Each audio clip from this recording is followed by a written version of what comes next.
Deus abençoe o seu dia. Bem-vindos a mais um devocional. Chegamos ao capítulo 11 do livro de Gênesis, 11 e 12 hoje, e a palavra de Deus diz assim, capítulo 11, versículo 1. Em toda a terra havia apenas uma língua e uma só maneira de falar. Os homens partiram do Oriente, encontraram uma planície na terra de Sinar e habitaram ali. E disseram uns aos outros: Venham, vamos fazer tijolos e queimá-los bem. Os tijolos lhes serviram de pedra e o betume de argamassa. E disseram: Venham, vamos construir uma cidade e uma torre, cujo topo chegue até os céus, e tornemos célebre e o nosso nome, para que não sejamos espalhados sobre a terra. Então o Senhor desceu para ver a cidade e a torre, e os filhos dos homens, o que eles estavam construindo. E o Senhor disse: Eis que o povo é um, e todos têm a mesma língua. Isso é apenas o começo. Agora não haverá restrição para tudo que planejam fazer. Venham, vamos descer e confundir a língua que eles falam, para que um não entenda o que o outro está dizendo. Assim, o Senhor dispersou dali pela superfície da terra e pararam de edificar a cidade.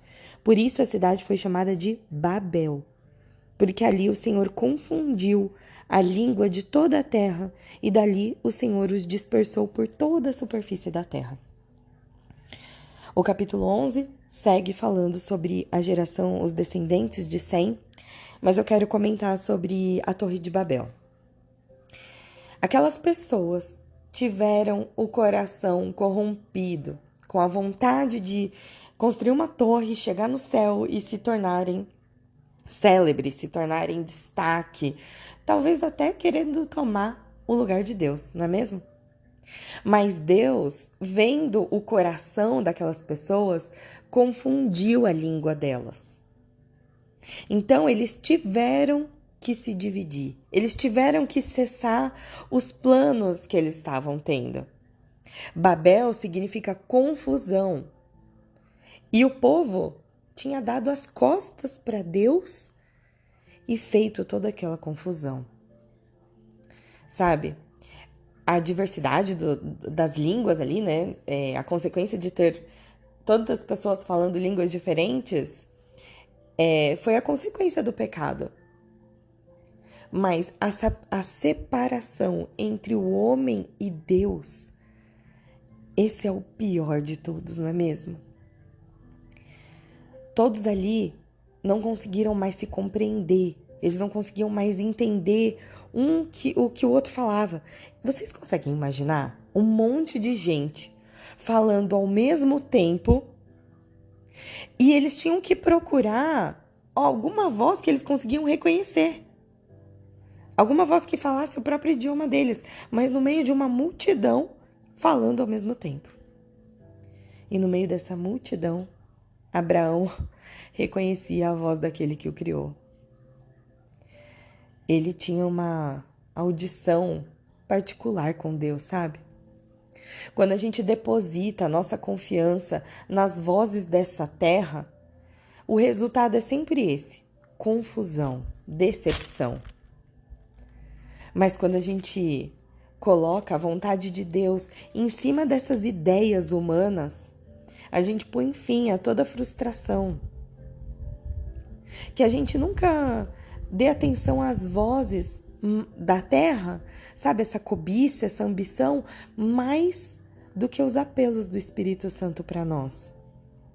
Que o nosso coração não seja fechado para o Espírito Santo nos direcionar, não é mesmo? Porque Deus, ele deseja falar conosco todos os dias, ele deseja revelar para você e para mim qual a boa, perfeita e agradável vontade dele. E quando a gente para de ouvir a voz dele e começa a ouvir as nossas próprias vozes com nossos desejos ou as vozes da sociedade, né? Eu fiquei refletindo sobre essa passagem e pensando quantas vezes eu não ouvi coisas sobre mim, né? Que eu era alegre demais, ou que eu era acelerada demais, ou quem sabe você não está sendo julgado nesse momento, você tá velho e ainda não casou, ou você tá casado e ainda não tem filho, ou você tem filho e ainda não aconteceu alguma coisa, não é mesmo? O tempo todo nós estamos ouvindo vozes de julgamento. E que horas a gente parou para silenciar e ouvir a vontade de Deus? Sabe, porque ele fala, eu sou o bom pastor, eu conheço as minhas ovelhas e elas me conhecem. Então que hoje você possa confiar plenamente em Deus e seguir a voz dele. Que as vozes do mundo estejam silenciadas para você. E aí, queridos, no final do capítulo 11, começa a história de Abraão. No versículo 29, fala assim: a mulher de Abraão se chama Sarai. E a mulher de Naor era Milca, filha de Arã, que foi o pai de Milca e de Iscá. Vários nomes, né? Mas vamos lá. Versículo 30. Sarai era estéril, não tinha filhos. Eu grifei aqui. Sarai era estéril. Porque vai continuar no capítulo 12. Diz assim: o Senhor disse a Abraão: saia da sua terra, da sua parentela e da casa do seu pai, e vá para a terra que eu lhe mostrarei. Farei de você uma grande nação e o abençoarei. Engrandecerei o seu nome. Seja uma bênção. Abençoarei aqueles que o abençoarem e amaldiçoarei aqueles que o amaldiçoarem. Em você serão benditas todas as famílias da terra. Partiu então Abraão com o Senhor, como o Senhor havia lhe ordenado. E Ló, o sobrinho de Abraão, foi com ele. Abraão tinha 75 anos quando saiu de Harã. Abraão levou consigo a sua mulher, Sarai, e o seu sobrinho Ló, e todos os bens que havia adquirido, e as pessoas que lhe foram acrescentadas em Harã. Eles partiram para a terra de Canaã e lá chegaram. Abraão atravessou a terra até Siquém, até o carvalho de Moré, e nesse tempo os cananeus habitavam essa terra. O Senhor apareceu para Abraão e disse: darei essa terra à sua descendência. Ali, Abraão edificou um altar ao Senhor, que lhe havia aparecido. Passando dali para o monte, a leste de Betel, armou uma tenda, ficando em Betel, a oeste, e Ai a leste. Ali edificou um altar ao Senhor e invocou o nome do Senhor. E depois Abraão partiu dali, indo sempre na direção do Neguebe. Meu Deus. Gente, vocês conseguem imaginar essa cena? Sarai, esposa de Abraão, era estéril, não tinha filhos. A ponto de um sobrinho sair para fazer essa viagem com eles, né? Sair da terra deles. É porque realmente todo mundo sabia que Sarai era estéril. E aí Deus chega para Abraão e fala assim: olha, sai da sua tenda, sai da sua terra, da sua parentela, sai dessa casa do seu pai, que você vai ser uma grande nação. Eu farei de você uma grande nação, ou seja, vai nascer muitos filhos através de você. Como se a mulher dele era estéril? Que fé é essa de Abraão que faz ele sair da terra dele com os bens? Ele tinha bens, ele tinha dinheiro. Pegar a mulher estéril dele e andar. Que obediência é essa? E, gente, a hora que eu li, olha, eu já tinha lido Gênesis, mas agora eu fui ler de novo e ficou batendo na minha cabeça.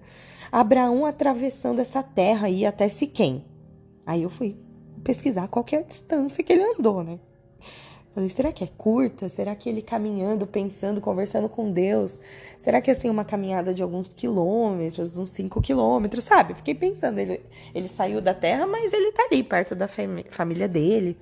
Gente, não.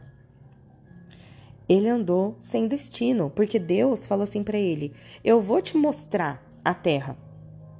Mas ele saiu sem saber aonde. Ele saiu só caminhando. E essa distância de Harã até Siquém são 1.850 quilômetros. 1.850 quilômetros, gente. Quanto tempo ele levou para andar 1.850 quilômetros? O que passava na cabeça de um homem obediente, de uma promessa que aos olhos dele parecia impossível. Ele estava caminhando do lado de uma esposa estéril. Gente, e se Abraão questionasse? E se Abraão falasse assim, não, Deus, eu não vou sair daqui não. Não, Deus, como que você vai me dar filho se eu sou casada com uma mulher estéril? Não, Deus, mas eu quero agora. Oh, Deus. Quantas vezes nós não questionamos Deus? Nós não discutimos com Ele, nós não falamos, Deus, por que todo mundo está conseguindo e eu não? Por que isso daqui não aconteceu ainda na minha vida?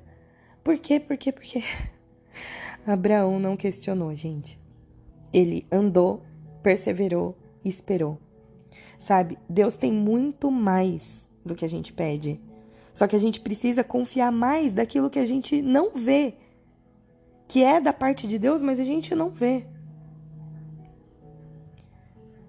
Toda promessa passa pelo crivo do tempo. Toda promessa. Ela tem que passar pela prova do tempo. Como você age durante a sua espera. O que você faz enquanto você está esperando. O que acontece enquanto você está esperando na sua mente, nas suas atitudes, na sua palavra? Porque quando Deus te chama para algo, Ele te protege. O propósito é de Deus. Deus protege o propósito. Deus guarda o que é dele. A cada passo de obediência, você vai lembrando que Deus guarda o que é dele. E o principal, queridos, não existe infertilidade na obediência. Nós vamos ler nos próximos capítulos que essa história vai mudar, né? Sarai, que era dita estéril. Vou dar um spoiler, né? Se você já sabe. Sarai vai ter filhos. Vai ter um filho. E então isso é uma prova de que não existe infertilidade quando você é obediente. Deus nunca vai te pedir algo que Ele não tenha algo melhor ainda para te dar. Ele só quer que você creia e Ele vai te abençoar. Mas não tem como você receber algo da parte de Deus de mãos fechadas. Você precisa abrir as mãos para receber. Você precisa renunciar àquilo que não tem mais propósito, não tem mais espaço na sua vida. Você precisa renunciar. Só que renunciar sem propósito é loucura. Mas renunciar sabendo que é para algo que vem de Deus, aí se prepara porque o que Ele tem para derramar sobre você é muito grande. A história no capítulo 12 continua. Abraão no Egito. Ele, ao invés de perguntar para Deus o que ele faria, ele acabou tomando atitudes que ele achava certa, né? Ele ficou com medo de se aproximar do Egito e entrar com a Sarai, que era uma mulher muito bonita, e os egípcios quiserem achar ruim com ele, lutar com ele, então ele decidiu falar que a Sarai era irmã dele. E aí o faraó pegou a irmã, né, a Sarai, a esposa de Abraão, e se deitou com ela. E o Senhor puniu o faraó. Colocou grandes pragas por causa de Sarai. E aí faraó falou, por que você fez isso? Falou para Abraão, por que você não disse que ela era sua mulher? E aí faraó mandou Abraão embora dali. Mas essa decisão de Abraão vai ter consequências, né? A gente vê na história que cada lugar que Abraão chegava, ele edificava um altar ao Senhor. Ele conversava com Deus, sabe? Ele ia para o secreto, ele... Fico imaginando aqui, ele passando um tempo com Deus, igual a gente está passando. Mas quando ele chegou no Egito foi diferente. Ele não confiou na mão de Deus, né? Então, a gente deve sempre, antes de tomar uma atitude, conversar com Deus, ter o nosso tempo com Ele. Porque a gente deve ser testemunha dele, sabe? Deve andar sempre no caminho correto. Deus, Ele deseja abençoar a nossa vida para que a gente seja também abençoadores, né? E não causadores de intrigas ou confusões. E para finalizar, em Cristo, queridos, nós somos todos filhos de Abraão, herdeiros da mesma promessa. Em Cristo. Então, que se cumpra em nossa vida aquela promessa lá de Isaías, sabe? A sua posteridade será conhecida entre as nações, os seus descendentes no meio dos povos. Todos quantos os virem, os reconhecerão como família bendita do Senhor. Você é família bendita do Senhor. Você é da família de Deus. Você é da família celestial. que você tome posse da sua identidade, queridos. Eu quero orar por você. Deus, obrigada, Senhor, por mais um dia, obrigada por mais uma lição. Senhor, eu clamo por cada um que está ouvindo esse áudio, Pai, que seja a tua voz e não a minha, que eu diminua e o Senhor cresça. Pai, assim como o Senhor nos ensina nessa palavra, que a gente não ouça vozes da terra, que a gente não se confunda com as vozes daqui, mas que a gente ouça a tua voz. Afina os nossos ouvidos, Pai, que eles sejam sintonizados da tua voz, Pai, Senhor. Pai, que a gente possa ser como Abraão, obediente à tua voz. Que mesmo se alguém disse que a gente era estéril, a gente siga na promessa. Que a gente faça renúncias certas, Pai. Que a nossa promessa, que passa por essa prova do tempo, que o Senhor nos fortaleça nesse momento de espera. Pai, nos guarda e nos capacita na obediência. E faz a tua vontade em nós. Senhor, alarga as nossas fronteiras, que a tua mão caia sobre nós, nos livra do mal e nos abençoa. Amém.